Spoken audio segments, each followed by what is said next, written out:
Hey there, it's me. Your gut. You probably don't think about me, but I think about you all the time. You know that feeling when you're anxious? Like butterflies or a knot in your stomach? That's me. When your mind races, I get tangled up too.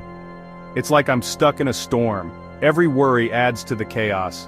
Your gut mirrors your mind. But remember, storms pass, and calm will come. When you stress out, I can't do my job. Digesting food? Nope. Absorbing nutrients? Barely. Your stress sends signals that make me go haywire. I struggle to break down food and extract nutrients. So, remember, when you take care of your mind, you're also taking care of me. But when you take a deep breath, everything changes. I can relax, reset, do what I'm meant to, thrive. Here's the deal. We're a team. Calm your mind and you calm me. When I'm calm, I keep you healthy and happy. A peaceful mind means a peaceful gut. Together we create balance. Remember, a happy gut leads to a happy life. Let's work together. A deep breath for a healthy tomorrow.